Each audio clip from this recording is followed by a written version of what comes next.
Amira paBed pedera mambo Mutasa. Isso não é chocolate.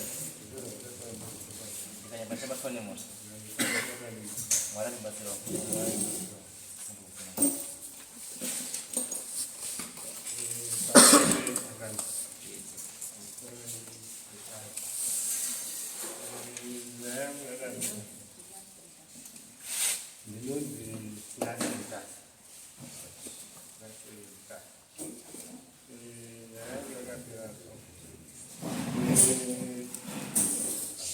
Ndaenda Wacho. Ndakune mukadzi nevana 2. Saka pane musi wa23 ndakabuda ndienda kubasa Wacho. Pane basa randaita Wacho. Ndasiya mukadzi wangu nemwana pamba. Ndasiya nemwana pamba. Vakati kudzoka Friday kumba.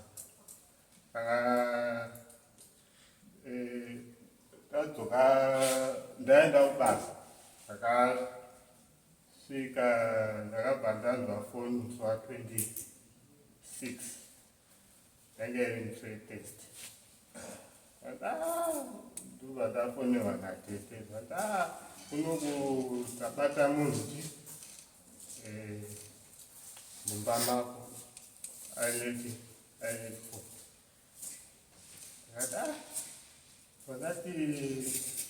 Vandati munhu mudi muchengetedze.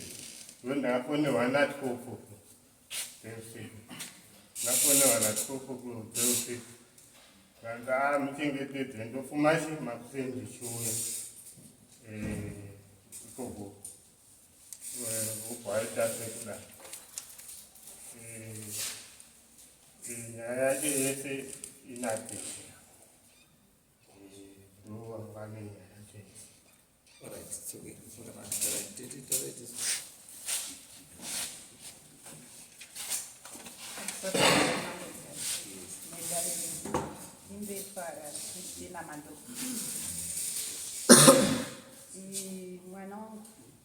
Mwana wenza late Lincoln. Saka nini ndindogara nawo kuplus nguva yese. Ndindogara kuplus rababa. Saka ndinawo nguva yese. Saka ndine mukomana wandinaye wepaNyangari. But tete munoda mukomana wechitu. Regerai ndikudaidzire mukoma wangu. Ndikati hapana chakashata, munongoshandidzana zvibasa rinofamba zvichiva zvinhu zvaifamba zvakanaka. Asi ndakatanga kuwapa mawarnings. Ndaona mafambiro amukoma wake. Ndikati mafambiro ako mwana wangu asi kundiitira zvakanaka. Saka ndaingoona kuti asi kuda kunditeerera. Saka rimwe zuva handina kuuya kumba ndichidzikira pamba, ndakadzikira kwaNyamutata kuseri, ndaona lift yekuseri. Saka kune mabhiridhi anga achiwaka imba yemwana wangu. Pandanzwa vanhu vari kutukana. Ndikati ndikidza ndisvika. Ndasvika paya ndikati ini hamunyari varume wakuru avo, muri tukana zvinhu zvakadaro, vaitukana zvinhu zvisina kumbonaka. Ndikati tozoonana kumba. Zvazvakangonaka. Saka pandazomubvunza ndakumba ndikati nyaya yako ndeiniwo pamatukana zvinhu zvakadaro. Vachinditaura kuti aiwa mukomana wenyu uyu tete. Ndakanodhakwa kumakarado. Ndikaunzwa mumba asi wakauya mubedroom mangu. Ndakawazwa wakarara nemukadzi wangu. Ndikati iwe wakatadza muka uchirowa wanisei. Ndikati nyaya yako ichiregerai kuedza. Kwaedza bandawadaidza mabhiridha anga aripo. Ndikati mabhiridha uyai titaure nyaya iyi. Wana wangu wandiwaenzanisa. Iwe uchitaurawo nyaya yako bvataura matauriro andakuita yake. Ndikati iwe muroora wangu uyu mukomana ndakubvisa pano pamba. Noti nyaya wakomana webasa yagara ichikonzeresa nemuroora wangu. Saka mazuva ano ndinocheka hangu timba ndine contract nemutare bhodhi. Ngowarairwa hangu kuri ikoko. Ndikati chienda kumutare bhodhi iwe. Wojoine gurupu rangu riri ikoko. Saka ndinoziva kuti mwana wayo uroramba ari kukomuniketa nemwana wangu. Ndaenda kubasa umwe musi. Haana kutaura kuti fiwa hapana tete. 12 o'clock wangu nditi fiwa hapana tete. Ndikati iwe 12 o'clock ndine kutobhureka tichienda kupinda bhodhi. Saka pasina chekuita hapana basa. Ndobva tatodzoka hangu kumba. Zvisineiwo musi wacho ndakatoenda hangu ndingowarerwa hangu maraini. Saka munda kuseri kwedu kunoita shoko. Ndikandoda kudzinga shoko idzo dziri kudya chibage. Ndadzinga ndakonodzinga shoko dzangu. Dzadza kutoenda kumachachacha. Mazuva acho zuva ringe rikurumidza kudini kunyumba. Ndikati munhu uyo anenge mwana wangu ari kufamba kundowatora sewana wangu. Anenge mwana wangu ari kufamba. Ndotoona kuti ari kuda kuita sei. Ndone kuti apinda mumba. Ndzoke kumba. Pandabvunza munin'ina wake. Ndati iwe une airtime. Asati tana airtime. Ndikati ko my SMS. Asiti handina ndaona kuti okay. Ana chainacho kuti akufonera. Ndachimira ndotsvaga kuti Byron aripinda musiyira mari yefuel kuti atenge fuel. Ndachimubva ndamufonera. Achifonerwa nemunin'ina wake uyo nefoni yangu.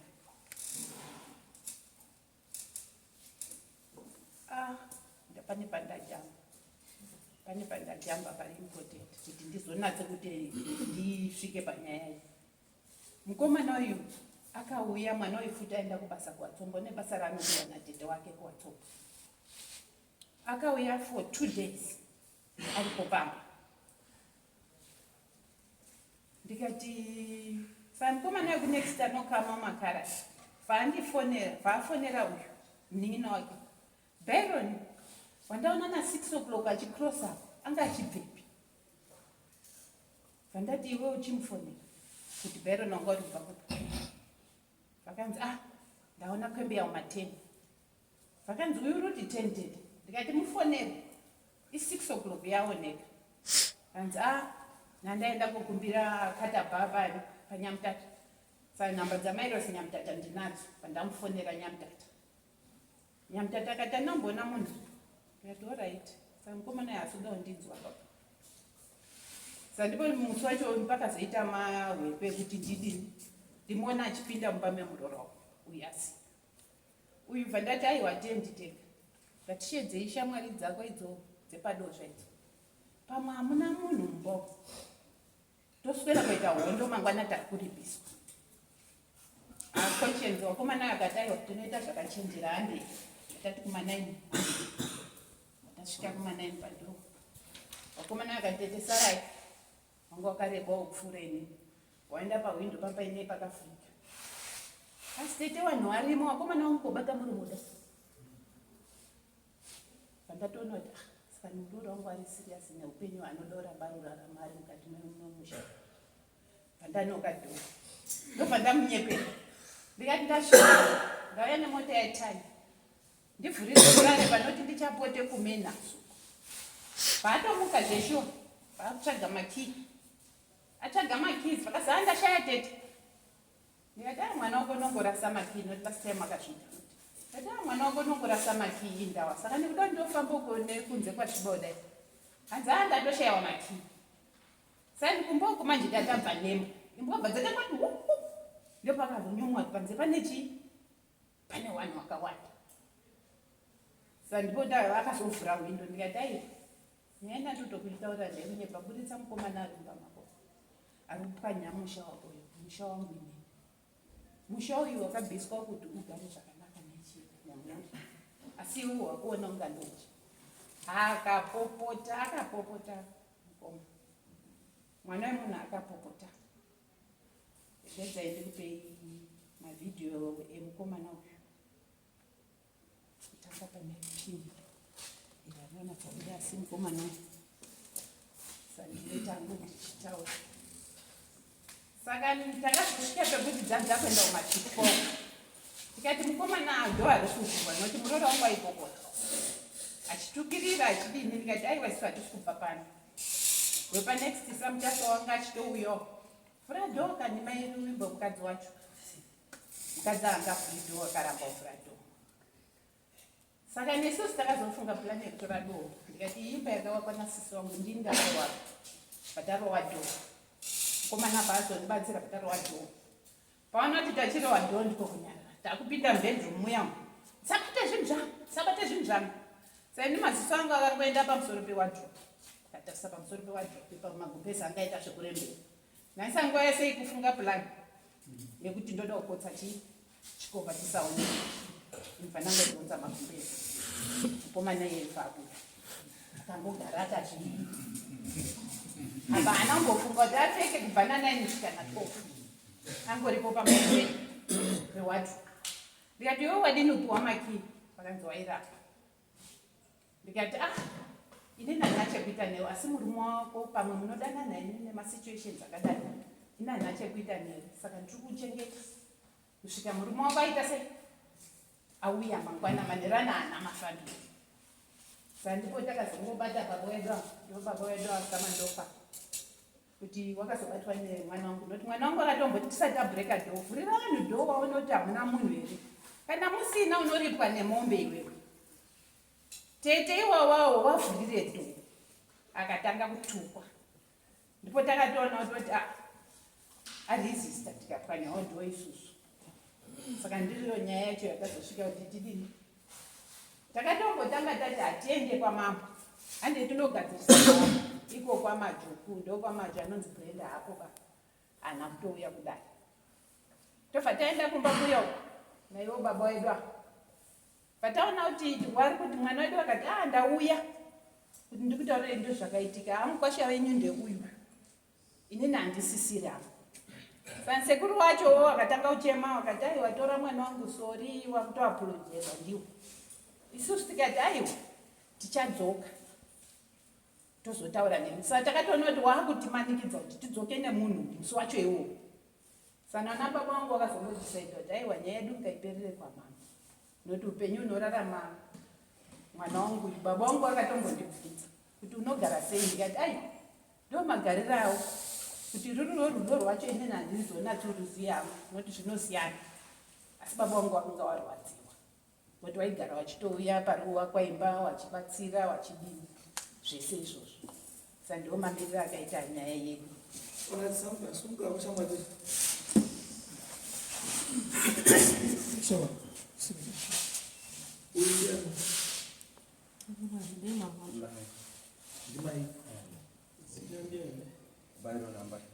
Right, you hear to Bible.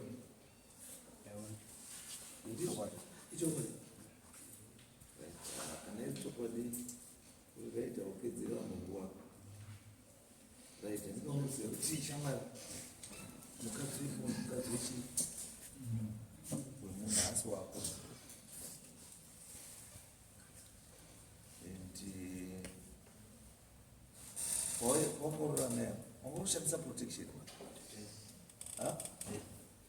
What's protection? Those who are saying protection. How do you know?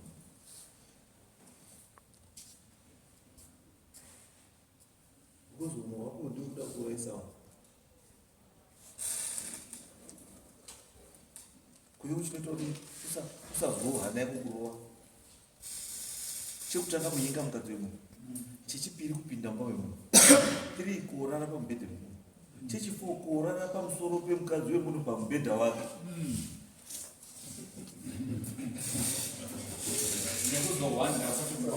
Papedza ipapo wotsika pamubhedha wemunhu, wotsika mawe, wokogara pamusoro pewadhiropu.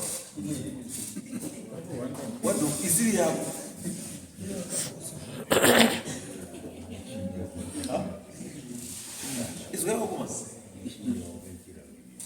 Kana wafunga kuti wazvipira kuhura nemukadzi wemunhu akarohwa, usazoite stupid kana kuti udofu ubalance wekupinda mumba macho munogara kuleyo iyo tipori kuenda kuti pei mumba wemunhu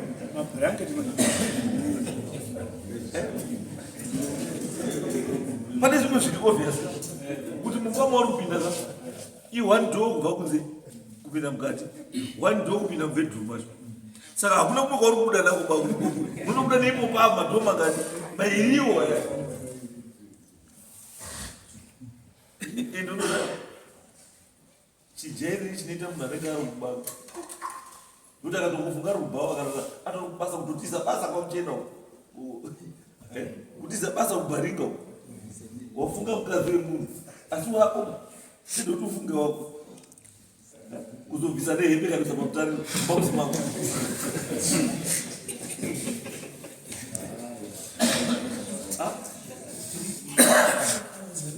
uyesa zoti ndiri kuba anditi kokuti hembe katanu muwadropu fe bhurugwa katanu muwadropu fe kabrifi katanu tsve kumusoro kwepiri kokuyesa kuti shata mukulasa kuzwa mwoyo wako yekuti bharanza ripo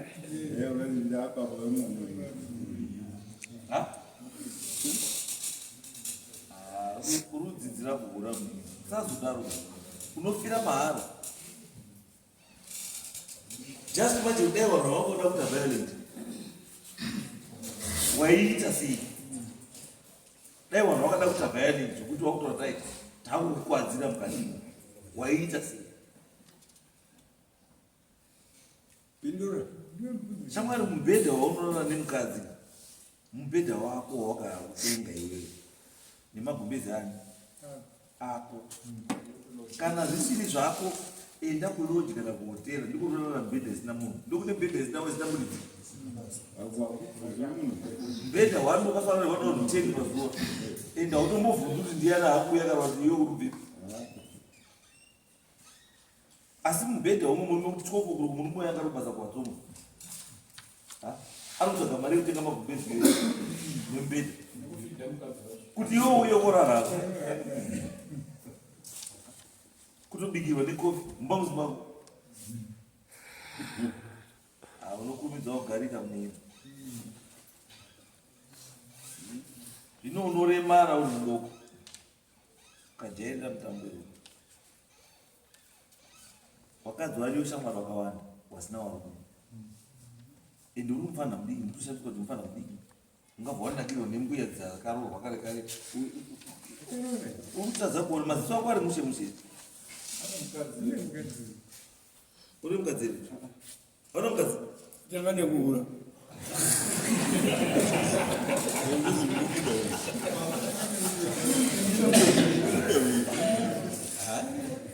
zvino ukatanga watapirwa nechembero neunozorora ere kuvura kuswera vanhu urikocheka mapuranga kubharinga kokuya kofidha mukadzi womwe murume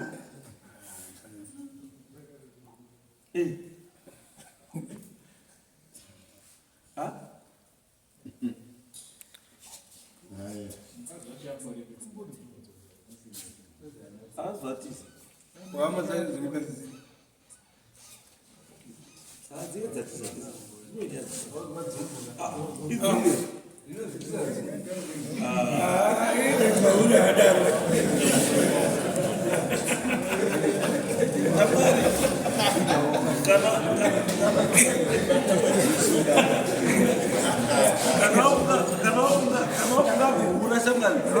unofana kutoshinga kana wakuda kuhura unofana kutoshinga simuka shama ulambura urugarire budane muno munhu ane mhozo anenge akamira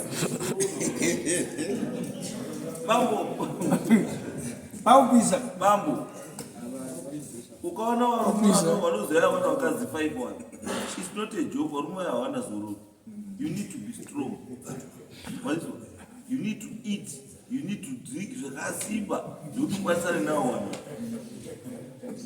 uruzwa izvi zvako izvokuti chimboona iwe urumbozviimajina iwe wega kuti chimbofunga kuti mukadzi uri kubvisira hembo kana murume wacho wabuda makuseni asi watomirira iwewe futi wauya ko waziva sei kuti iwe uchibuda muno mumwe urupinda futi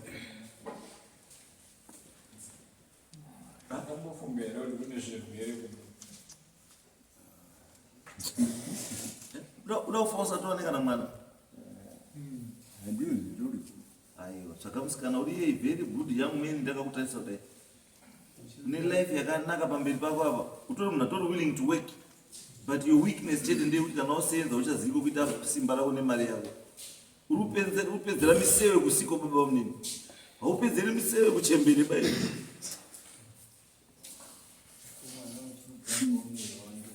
Wasikana wariko warikubuyewa, asi you can't see them. Uswera muri kumaminzi yemapuranga yekungira chembere.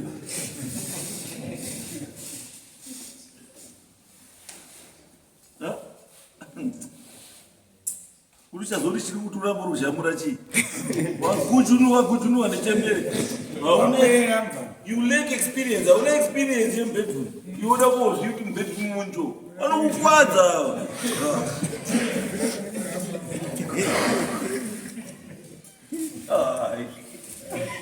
Unongunjwa kabuda wakutenga mbedroom. Pina bedroom kusindira kondira kwe. Tatite discipline. Yuti mbedha umwe murume ndio umwe murume. Mukadzi umwe murume, mukadzi umwe murume. Magumbezi umwe murume, magumbezi umwe murume. Izvo zvirespected. Kana ufunga zvomukadzi wako, zvitsvagire wako mukadzi. Waunoitira zvaunoda iwe. Wotsvaga kasingle bed kako kaunoda kanoendera nemukadzi wako iye. Andi yekuna kuti murume akatengera double bed yake. Ure saka bed double bed iye woita sei mai nayo? Unonotinda. Double bed yawangu karara iwe. Oita sei nayo? Urara futi iye pombedhe yawangu karara iwe. Nemabranding. Indikaitire kembavaka. Kuti mbedhe wacho pomungotosiya wabora pamwe nemaspring wakapinda.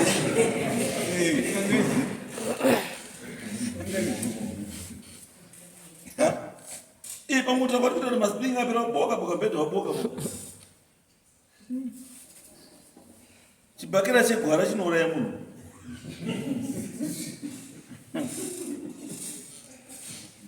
Kane mukadzi wacho kana chibindi chacho. Seti jeri chakadaro. Uchiri kubasa here. Saka chekutanga achipera kubasa. Basa ari panotano chekera mutu. Pano wekuhuni kwari izvozvo. Mazano ndakatogumira. Saka shamwari. Sumuka. Chekutanga shamwari. Chekutanga. Unofanira kutenga mubhedha wakararira. Ndochekutanga usaita zvimwe zvese. Mubhedha wakararira unofana kuutenga. Unofanira kuziva kuti kana wafunga kuti unoda kuhura kunodhura. Kana wafunga kuti kuhura kunodhura. Fana zvizive izvi. Especially kana wafunga kuhura nevakadzi vevanhu vanodhura. Saka chekutanga mubhedha wemunhu $300. Ndochekutanga. Chechipiri kudanana nemukadzi wemunhu, knowing very well kuti mukadzi wechi wemunhu mombe. Ndio mombe uchingani yekutanga. Yekudanana nemukadzi wemunhu, knowing very well kuti mukadzi wechi wemunhu. Ndio mombe yekutanga. Ye mhosva yako yekuita mushwinda mumbaisiri yako. Mombe yechipiri. Kuita mushwinda mumba meimwe territory yeumwe murume iwo woita mushwinda kurembedza mumba musimako.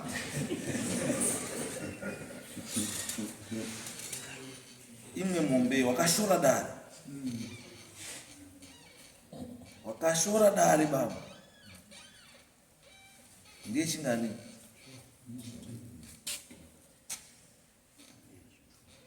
Dzikuya dzemhosva yako manje. Yekuti uri hure. Mombe mbiri. Dzanga mombe. 4. Dakuruwa imwe yechi5. Yechi5 enda kuruwa ndeyekuti siyana nechembere ndotsvaga wasikana wazira rako. Cherakagomba yekudanana nevakadzi vanhu nechembere. Enda wotsvage wako musikana uri mufana mudoko tiriki. Ndotoda mombe izvi zvekuti uri mungwari. Maziso ako avhurike uone wasikana. Ameni pamwaka remadzwa maziso ekuti wasikana uri kuona wasikana. Pamwe utoona chembere, tuona wasikana yokona chembere. Wakataisa chembere ndipo uri kuona wasikana. Ha? Saka ndoda mombe 5. 5 mombe idzodzo. Plus mubhedha. Wakararira utatira mubhedha wemunhu, utatira futi mukadzi wake pamusoro pemubhedha wemunhu. Ai, katatirei kakwe undotatata zvese. Mubhedha iwo utenga $300 yemubhedha. Nemombe 4 dzemhosva yako. Dzene yechi5 ndeunyunyu ndemanyunyu. Kuda kuvhura maziso kuti uona wasikana siyana nechemberi. Ndikufaindisa izvo kuti uzive kuti kune wasikana kusiyana nechemberi. Ndiyo yechi5 yacho. Iyo yechi5 yo ndeyangu. Ndinoda kudzidzisa upenyu. Kana washaya wasikana, come to me ndikubatsire. Wandinyatsa seri kufana ungapfekiri ungagere dino yokugerwa chemberi. Ndakuitsa chemberi.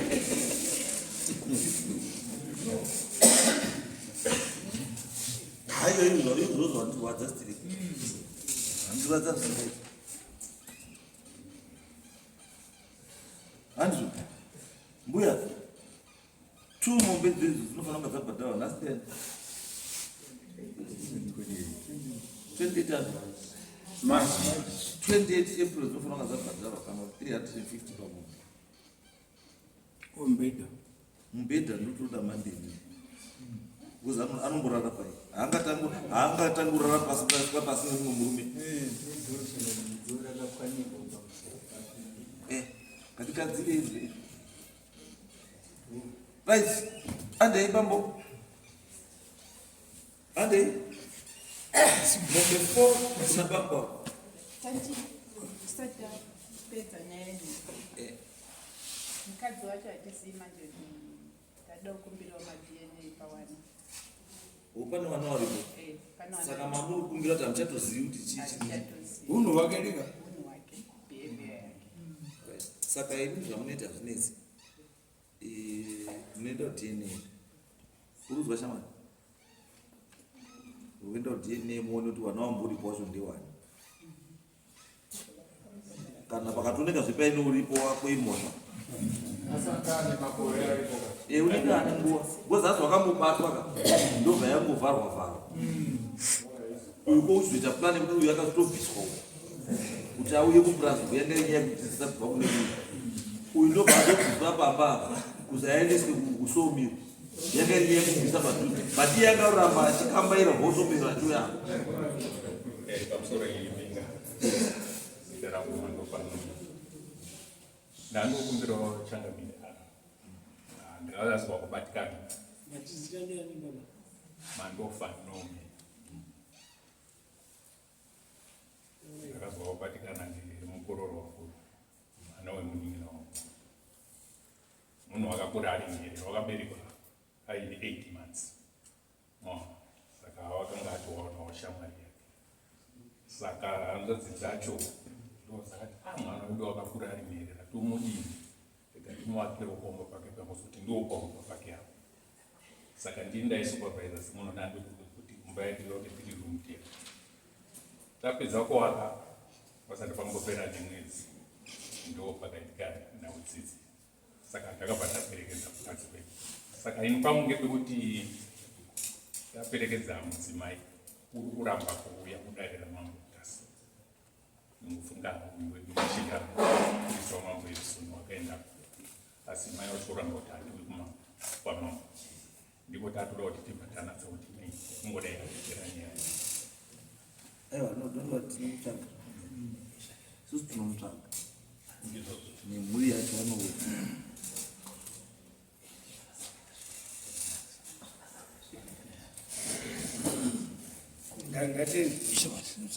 Right. Hadi. Zvinhu zvakavashamanga zvibhadharo izvozvo.